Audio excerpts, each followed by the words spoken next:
6 या 7 क्लास में आप लोग पढ़े होंगे। एक एक नियम क्या होता है कि मान लीजिए 5 पेन है, ये 5 कलम है, और कोई कहता है 5 कलम की कीमत, 5 कलम की कीमत कितनी है? 50 रुपये। तो बताइए एक कलम की कीमत क्या होगी? एक एक नियम जो 6th और 7th क्लास में आप लोग पढ़ते हैं, तो 50/5, तो आप बोलते हैं 10 रुपये। एक पेन की कीमत कितनी होगी? 10 रुपये। 5 कलम की कीमत 50 रुपये, तो एक कलम की कीमत 10 रुपये। अब हम क्या करते हैं कि अपने क्लासरूम से 5 अलग अलग बच्चों का पेन ले लेते हैं।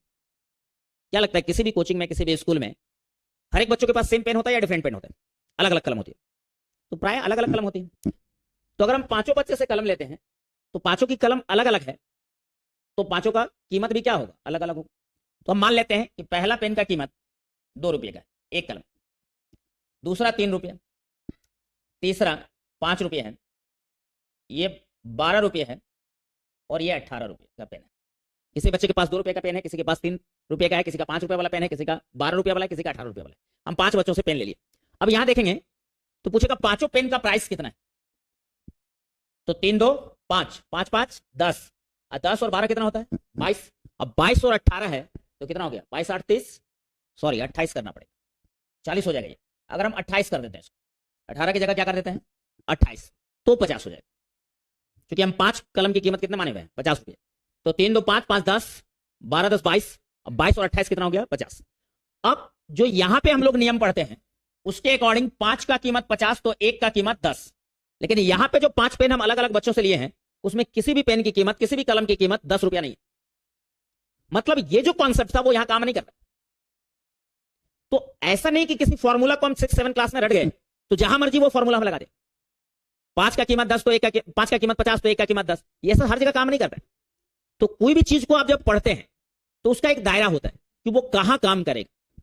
तो जैसे जैसे आपका पढ़ाई का लेवल बढ़ेगा तो देखा जाता है कि आप उसके लिए कंडीशन जानते हैं कि नहीं, शर्त जानते हैं कि नहीं, कि कौन सा फॉर्मूला को कहां यूज करना है। तो ये केवल और केवल तभी एक एक नियम काम करेगा जब ये समरूप कलम होगा, समरूप वस्तु होगा। मतलब एक ही कंपनी का, एक ही तरीका का, एक ही प्राइस का अगर 5 पेन है और कीमत 50 रुपया है, तब हम कह सकते हैं एक पेन, एक कलम की कीमत 10 रुपया। लेकिन जैसे ही अलग अलग कंपनी का पेन आएगा, समरूपता नहीं है, तो वहां पे हम एक एक नियम का इस्तेमाल नहीं कर सकते। तो एक एक नियम को जानने से ज्यादा इंपॉर्टेंट है ये जानना कि ये नियम का इस्तेमाल हम लोग कब कर सकते हैं। कंडीशन फॉर्मूला से ज्यादा इंपॉर्टेंट होता है। जैसे मान लीजिए कि एक घर में 4 आदमी, सिंपल सोचिए अपने दैनिक जीवन में, एक घर में कितना आदमी? 4 आदमी। सपोज कीजिए आप 2 भाई बहन हैं और एक मम्मी एक पापा, टोटल कितना आदमी? 4 आदमी। अब चारों का मास, द्रव्यमान, हम मान लेते हैं टोटल 160 केजी। चारों का द्रव्यमान कितना है? 160 केजी। अब कहेगा 4 आदमी का द्रव्यमान 160 केजी, तो एक आदमी का द्रव्यमान कितना? तो 160 बट्टा जो हम लोग पढ़ते हैं एक एक नियम 4, तो इसको काटोगे 4 से तो 40 बार में कटेगा, तो मतलब प्रत्येक आदमी का द्रव्यमान 40 केजी। अब यहां कोई एक एक नियम लगा दे तो इसके अनुसार कि जो पापा है उनका भी द्रव्यमान 40 केजी, जो मम्मी है उसका भी द्रव्यमान 40 केजी, भाई बहन है सबका द्रव्यमान 40 केजी। क्या रियलिटी यही होता है?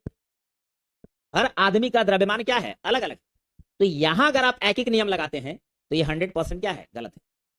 इसलिए जब भी आप एक एक नियम का इस्तेमाल करते हैं तो सबसे पहले यह चीज देखना है कि एक एक नियम केवल तभी काम करेगा जब सारा वस्तु समान हो। अगर 4 आदमी समान द्रव्यमान का है तो अगर कुल द्रव्यमान पता है तो वहां हम एक एक नियम का इस्तेमाल कर सकते हैं, नहीं तो फिर एक एक नियम काम नहीं करेगा। तो जैसे ही लेवल बढ़ेगा तो एक एक नियम का शर्त आ जाएगा। तो बहुत छोटा कंडीशन है 6 7 क्लास में। दूसरा एक कॉन्सेप्ट हम लोग यूज करते हैं साइंस पढ़ने में, पॉजिटिव और नेगेटिव का, धनात्मक और ऋणात्मक का जो होता है कि कौन धनात्मक है और कौन ऋणात्मक है। कहेगा बहुत सिंपल है, +5 है तो धनात्मक, -8 है तो ऋणात्मक, धनात्मक और ऋणात्मक। अब आता है कि ये तो बिल्कुल सही है कि जिसमें प्लस लगा वो धनात्मक, जिसमें माइनस लगा वो ऋणात्मक। लेकिन कहीं पर क्या यूज होता है, जैसे कहता है +a है और -a, सिंपल क्या सोचते हैं हम लोग?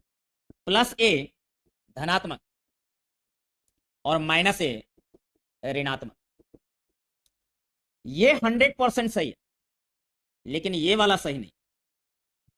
तो ये चीज जानना कि प्लस लगा धनात्मक, माइनस लगा ऋणात्मक, इतना तक सही है, लेकिन कब? जब धनात्मक और ऋणात्मक, प्लस और माइनस का साइन किसी संख्या के साथ लगाते हैं, तब प्लस मतलब धनात्मक और माइनस मतलब क्या होता है? ऋणात्मक। लेकिन अगर वो एबीसीडी के साथ लगा हुआ, अल्फाबेट के साथ लगा हुआ, तो क्या एबीसीडी धनात्मक ऋणात्मक होता है? अल्फाबेट कभी भी धनात्मक और ऋणात्मक होगा? नहीं होता है। तो अगर एबीसीडी धनात्मक ऋणात्मक नहीं होता है, तो फिर हम इसको कैसे धनात्मक बोल सकते हैं, इसको ऋणात्मक बोल सकते हैं? तो वास्तव में क्या होता है कि कोई संख्या को मान लिया जाता है, जैसे x बराबर 5, माना कि ये x है, तो वैसे ही a से z तक में कुछ भी मान सकते हैं हम लोग किसी संख्या। तो अगर कोई पूछेगा प्लस a क्या है और माइनस a क्या है, तो प्लस a का मतलब पहले पूछिए कि a क्या है। अभी क्वेश्चन इनकम्प्लीट है कि पहले a के बारे में बताइए अब क्या है। तो कहेगा a है 2 को माना गया। a किसको माना गया है? 2 को। धनात्मक संख्या को a माना गया, तो अब 2 रखिए a की जगह पर, प्लस 2 धनात्मक, या माइनस और a की जगह 2 रखेंगे तो क्या हो जाएगा? ऋणात्मक। अगर a 2 है तो प्लस a का मतलब प्लस 2, माइनस a का मतलब माइनस 2, तो a धनात्मक और माइनस a क्या होगा? ऋणात्मक। लेकिन सपोज करो कि अगर कोई आदमी माइनस 2 को, समझना ध्यान से, माइनस 2 को a मान लिया, किसी भी संख्या को हम एबीसीडी मान सकते हैं, तो माइनस 2 को अगर a मानेगा तो अब प्लस a है, a का मान रखो, प्लस माइनस 2, तो ये हो जाएगा माइनस 2, मतलब ऋणात्मक। तो प्लस a जो है वो ऋणात्मक हो गया जब a किसी ऋणात्मक संख्या को माना जाता है। और माइनस a पूछेगा क्या होगा, तो माइनस a का मान रखेंगे माइनस 2, तो माइनस माइनस प्लस, प्लस 2, तो ध्यान दो प्लस a ऋणात्मक और माइनस a धनात्मक हो गया। इसलिए प्लस और माइनस जब संख्या के साथ लगता है तब चिन्ह देख के हम लोग बोल सकते हैं कि ये धनात्मक है और ये क्या है? ऋणात्मक। प्लस वाला धनात्मक और माइनस वाला ऋणात्मक। लेकिन जब वो अल्फाबेट के साथ लगता है तो सबसे पहले पूछा जाता है कि किस अल्फाबेट को, किस नंबर को उस अल्फाबेट से माना गया। तो अगर a धनात्मक संख्या है 2, तो प्लस a धनात्मक होगा, माइनस a क्या होगा? ऋणात्मक। लेकिन अगर a ऋणात्मक संख्या है माइनस 2, तो प्लस a माइनस 2 आ रहा है, मतलब प्लस a ऋणात्मक है और माइनस a क्या है? धनात्मक है। तो थोड़ा सा सोचने का क्षमता बढ़ाना होगा। अभी हम चैप्टर स्टार्ट नहीं कर रहे हैं, बेसिक बातों पर डिस्कशन कर रहे हैं कि हम कितना सोच सकते हैं और कितना बेहतर सोच सकते हैं। जितना ज्यादा आप बेहतर सोचेंगे उतना आप आगे बढ़ेंगे। जैसे एक चीज और बताते हैं, जो कॉन्सेप्ट होता है, एक चीज हम लोग बोलते हैं समानुपाती और व्युत्क्रमानुपाती। नाम सुने होंगे आप लोग कि x बराबर, ये सारा सब्जेक्ट में होता है, मैथ्स फिजिक्स केमिस्ट्री सब में यूज होता है, x equal to a by b. x equal to कितना है? a बटा बी। अब किसी से पूछोगे ये कौन समानुपाती है, कौन व्युत्क्रमानुपाती है, तो जनरली आदमी क्या सोचता है कि जो ऊपर है उसके समानुपाती और जो नीचे है उसके क्या होता है? व्युत्क्रमानुपाती। ए के समानुपाती और बी के क्या होता है? व्युत्क्रमानुपाती। चेक कर लेते हैं। समानुपाती का अर्थ होता है कि एक के बढ़ने से दूसरा चीज बढ़ना चाहिए। अगर एक को बढ़ाया जाए और साथ में दूसरा भी बढ़े, या एक घटे तो दूसरा भी घटे, तो इसको हम लोग बोलते हैं समानुपाती। जब उल्टा चलता है कि एक चीज को बढ़ाने से दूसरा चीज घट रहा है, और या एक को घटाने से दूसरा क्या हो रहा है? बढ़ रहा है, अल्टरनेट चलेगा, तो ये क्या कहलाता है? व्युत्क्रमानुपाती। दैनिक जीवन में बात करते हैं, जैसे अगर मान लो कि आपको कोचिंग से घर जाना है, एक बार आप धीरे धीरे जाते हैं और एक बार सपोज करो दौड़ के जाते हैं, तो चाल बढ़ने से घर पहुंचने में समय क्या लगेगा? कम लगेगा। और धीरे धीरे जाने का मतलब चाल घटने से समय क्या लगेगा? ज्यादा। चाल को बढ़ा रहे हैं, समय क्या हो रहा है? घट रहा है। चाल घटा रहे हैं, समय क्या हो रहा है? बढ़ रहा है। एक के घटने से दूसरा बढ़ जाए और एक के बढ़ने से दूसरा घट जाए तो वो कहलाता है व्युत्क्रमानुपाती। क्या कहलाता है? व्युत्क्रमानुपाती। इंग्लिश में बोलते हैं इनवर्सली प्रोपोर्शनल। समानुपाती अगर कहेगा कि समानुपाती क्या होता है, तो एक के बढ़ने से अगर दूसरा क्या होता है? बढ़ जाता है। एक चीज, जैसे कोई एग्जाम की तैयारी कर, मेहनत को बढ़ाओगे तो ज्यादा संभावना है मार्क्स क्या होगा? बढ़ेगा। तो मेहनत बढ़ने से रिजल्ट बेहतर होता है, मतलब मार्क्स बढ़ता है। मेहनत घटेगा तो मार्क्स क्या होगा? घटेगा। तो एक साथ बढ़ा और एक साथ क्या हुआ? घटा। तो इसी को हम लोग क्या बोलते हैं? व्युत्क्रमानुपाती। व्युत्क्रमानुपाती बोलते हैं, इंग्लिश में बोलते हैं इनवर्सली प्रोपोर्शनल। अब यहां देखते हैं, जनरली जो हम लोग क्या बात करते हैं कि नॉर्मली जो हम लोग पढ़ते हैं कि जो ऊपर है उसके समानुपाती हो गया, जो नीचे है उसके व्युत्क्रमानुपाती। अगर कोई कहता है x समानुपाती है a के, तो इसका अर्थ हुआ कहने का कि जैसे जैसे a का मान बढ़ेगा x का मान भी क्या होगा? बढ़ेगा। चेक कर लेते हैं कि मान लो a का मान 1 है, b का मान 2 है, तो x का मान कितना होगा? 1/2 a बटा b।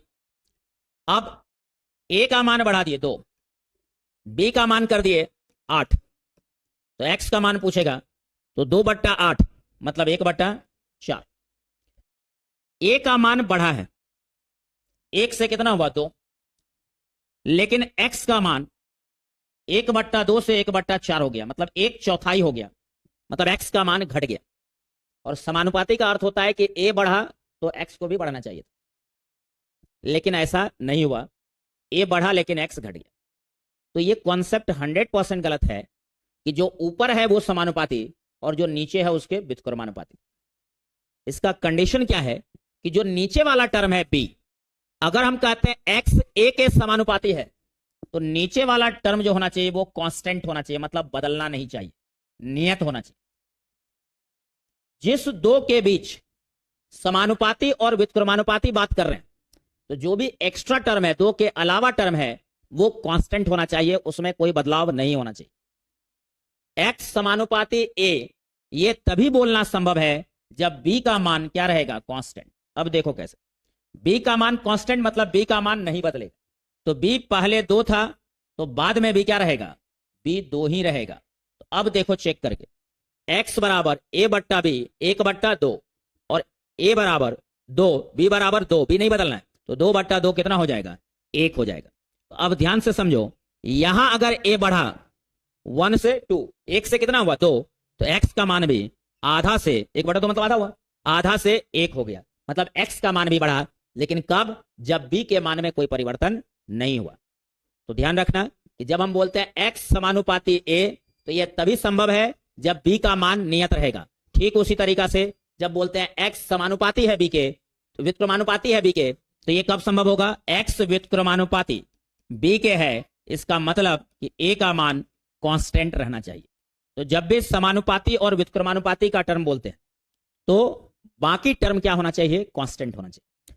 तो चीजें वही है, आप गांव में पढ़ें, पटना में पढ़ें, दिल्ली में पढ़ें या कोटा में पढ़ें, हिंदुस्तान के किसी भी कोने में जाएंगे तो एनसीईआरटी सिलेबस है, चाहे वो हिंदी मीडियम का बच्चा हो या इंग्लिश मीडियम का, कोई मायने नहीं रखता कि कौन सा मीडियम में आप पढ़ रहे हैं। हम लोग का जो सिलेबस है हर एक क्लास का आज के डेट में, वो एनसीईआरटी सिलेबस, मतलब सिलेबस सबका सेम है, सबको सेम ही चीज पढ़ना है, बस डिपेंड ये करता है कि आपके पढ़ने का तरीका कैसा है। अलग अलग जगह का बच्चा एक ही चीज पे अलग अलग तरीका से काम कर रहे हैं, तो हम लोगों को गांव में रहने के बावजूद बेहतर ढंग से काम करने की जरूरत है। ऊर्जा में कहीं कमी नहीं है, एनर्जी लेवल आप लोगों का बहुत ज्यादा है, बस उस ऊर्जा को सही दिशा में लगाने की जरूरत है। कोई कहता है कि अगर हमको, सपोज करो हम गांव की बात करते हैं अपने, कि पोठिया से हमको जाना है बगल वाले गांव, मान लो रामनगर में, तो पोठिया से रामनगर जाएगा। अब कहेगा एक बच्चा 5 किलोमीटर प्रति घंटा से चल रहा है, एक बच्चा 10 किलोमीटर प्रति घंटा के हिसाब से चल रहा है, ठीक है, एक का चाल है 5 किलोमीटर प्रति घंटा, एक का चाल है 10 किलोमीटर प्रति घंटा। पूछेगा पहले कौन पहुंचेगा। दो बच्चा है जिसको फोरजीएस कोचिंग से एक जगह पर, कॉमन जगह पर, दोनों के लिए जगह सेम है, हम बोले वो जगह है रामनगर, अगर वहां जाना है, अब कह रहा है एक का जो ए है उसका वेग है 5 किलोमीटर प्रति घंटा, दूसरा चला बी 10 किलोमीटर प्रति घंटा, अब कौन पहले पहुंचेगा। तो नॉर्मली ये कहेगा जो 10 किलोमीटर प्रति घंटा है वो पहले पहुंचेगा, जो 5 किलोमीटर प्रति घंटा है वो बाद में पहुंचेगा। अब ए जा रहा है किस दिशा में, उत्तर दिशा में, फोरजीएस से, और बी जा रहा है दक्षिण दिशा में। ये तो आप लोगों को पता है कि रामनगर किस साइड है, तो एक उत्तर जा रहा है और एक क्या जा रहा है, दक्षिण। तब पूछेगा कौन पहले पहुंचेगा।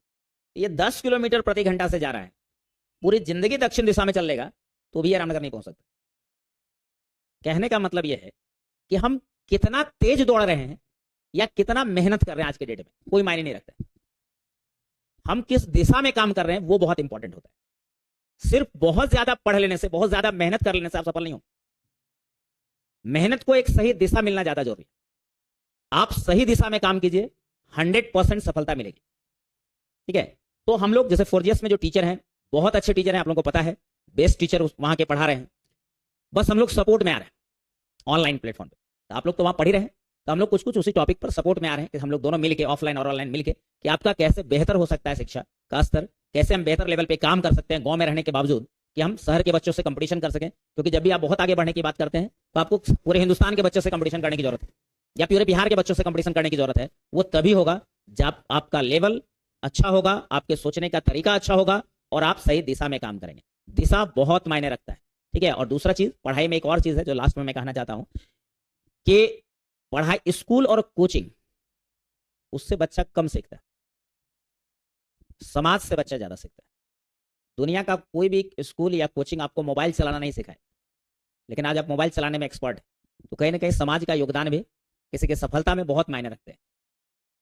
उसी तरीका से अगर कोई, जैसे अभी गांव में खास करके नशा में बहुत बढ़ोतरी हो रही है, तो क्या लगता है कोई माँ बाप, कोई स्कूल, कोई कोचिंग ये बच्चों को नशा करना सिखा रहा है, उसके लिए ट्यूशन दिया जा रहा है, स्कूल में पढ़ाई नहीं, वो समाज से सीख रहा है। तो पढ़ाई के लिए, सीखने के लिए, आगे बढ़ने के लिए एक समाज का जो रोल है वो बहुत मायने रखता है, बहुत इंपॉर्टेंट रोल होता है। और उम्मीद करते हैं कि हम सब मिलकर एक बेहतर समाज का निर्माण करें, जिससे स्कूल और कोचिंग के अलावा भी आप सही सीखें, समाज से आपको सही शिक्षा मिले, ठीक है। तो आगे से हम लोग अपने चैप्टर के अकॉर्डिंग काम करेंगे, चैप्टर पे बात करेंगे, लाइव स्ट्रीम शुरू हो जाएगा तो फिर लाइव भी बात करेंगे। Thank you.